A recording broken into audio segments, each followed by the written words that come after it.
Good morning. আজকে আমাদের মধুপুরের চতুর্থ দিন। এই হচ্ছে বিবেক ভাই এখানকার স্টোনবেরির স্টাফ।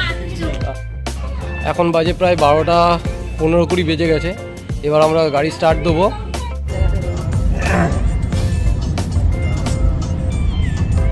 খাওয়া দাওয়া কেমন করেছে তোমাদের?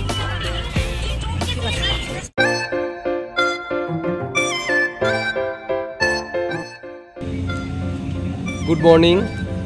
আজকে আমাদের মধুপুরের চতুর্থ দিন।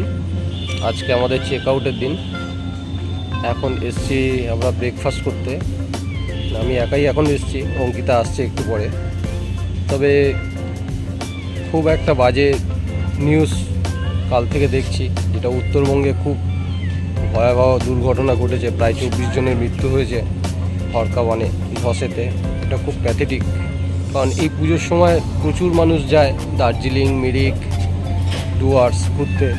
বাট এই পরিস্থিতিতে প্রচুর পর্যটক ওখানে আটকে রয়েছে। সবাই যায় আনন্দ করতে, বাট আনন্দ করতে গিয়ে একটা এরকম দুর্যোগের মধ্যে পড়ে গেছে, অনেকেই আটকে গেছে। এটা একটা বাজে খবর। যেহেতু আমিও ঘুরতে ভালোবাসি, আমরাও ঘুরতে ভালোবাসি, এবং এই দার্জিলিং, মিরিক, ডুয়ার্স এগুলো প্রায় আমাদের ঘরের কাছে ঘোরার জায়গা। সেই জায়গায় যদি কেউ এরকম দুর্যোগ হয় বা সেখানকার মানুষের এরকম যদি প্রবলেম হয়, তো আমাদের সত্যিই খারাপ লাগে। কারণ আমরা যখন যাই এইসব জায়গায় ঘুরতে, প্রচুর আতিথেয়তা পাই আমরা ওখান থেকে। এটা একটা খুব বাজে নিউজ। যাই হোক, প্রকৃতির কাছে আমরা, প্রকৃতির উপরে তো আমরা যেতে পারি না।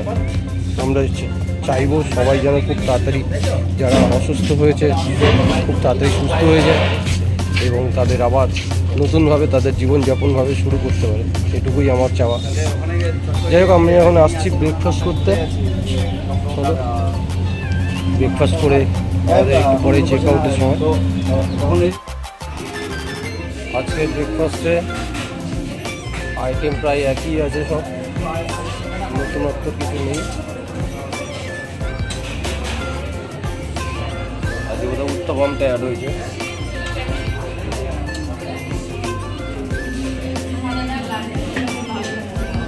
একই আইটেম রয়েছে। চলো খেয়ে নেওয়া যাবে।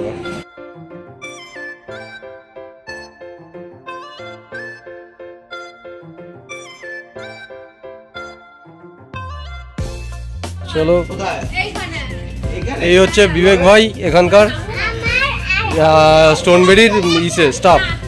আচ্ছা, হ্যাঁ, খুব ভালো সার্ভিস দেয়। তোমরা যখনই আসবে এই বিবেক ভাইয়ের সাথে একবার দেখা করে নেবে। যখন যেরকম পজিশনে যেরকম চাইবে সেই মুহূর্তে তোমাদের সেবার জন্য পুরোপুরি রেডি। ঠিক আছে, চলো আমরা জাস্ট চেক আউট করছি। যাই হোক, হোটেলটা খুবই ভালো, এখানকার আতিথেয়তা খুবই ভালো। যখনই এসো, আমি মধুপুরে বরাবরের জন্যই বলবো একবার স্টোনবেরিতে থাকো। এখানকার খাওয়া দাওয়া, আতিথেয়তা সব খুবই ভালো। প্রত্যেকটা স্টাফ খুবই সুন্দর। এখন বাজে প্রায় 12টা 15-20 বেজে গেছে। এবার আমরা গাড়ি স্টার্ট দেবো। সব লাগেজ ফাগেজ গোছানো হয়ে গেছে।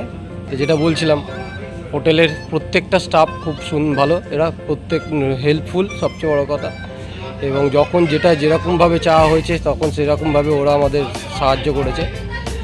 যাই হোক, তা মধুপুরে তোমরা কখনো যদি ঘুরতে আসো, আমি বরাবরই সাজেস্ট করব এই স্টোনবেরি হোটেলটা স্টে করার জন্য।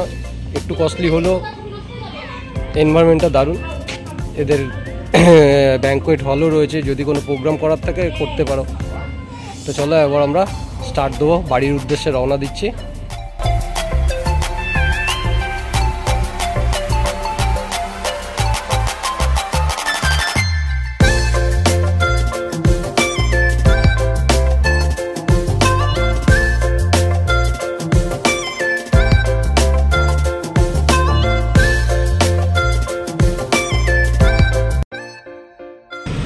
আমরা এখন দাঁড়িয়েছি প্রায় 5:30 পৌনে 6টা বাজে এই গলসিতে, এই রেস্টুরেন্টের সামনে। যেহেতু প্রায় সন্ধ্যে হয়ে গেছে, তাই জন্য এখন দুপুরের লাঞ্চটা সারলাম। দুপুরে লাঞ্চ করা হয়নি, তাই এখন রুটি আর চিকেন দিয়ে ইভিনিংয়ে খেয়ে নিলাম লাঞ্চটা, কারণ আমরা সেই বেরিয়েছি, তারপর থেকে আর কিছু খাওয়া হয়নি, টুকটাক খাওয়া হচ্ছিলো, আর কিছু খাওয়া হয়নি। এখানেই আমার বাংলা রেস্টুরেন্টের নাম, তো এদের খাওয়া দাওয়া ভালো, খারাপ না, টেস্টি আছে, দামও খুব বেশি না। চিকেন আর রুটি খেলাম এখানে, এবার আবার স্টার্ট দেবো কলকাতার উদ্দেশ্যে। এখনও ওরা খাচ্ছে, হোটেল আমার বাংলা।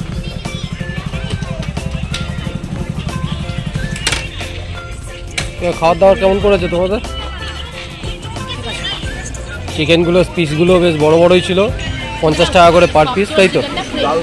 ফ্রেশ চিকেন, রুটিটাও নরম। তোমাদের তরকা কেমন করেছে? ভালো। যাক, বিকেলবেলা এসে এরকম একটা সুন্দর খাবার পেয়েছি, তৃপ্তি ভরে খাওয়া গেল অ্যাটলিস্ট।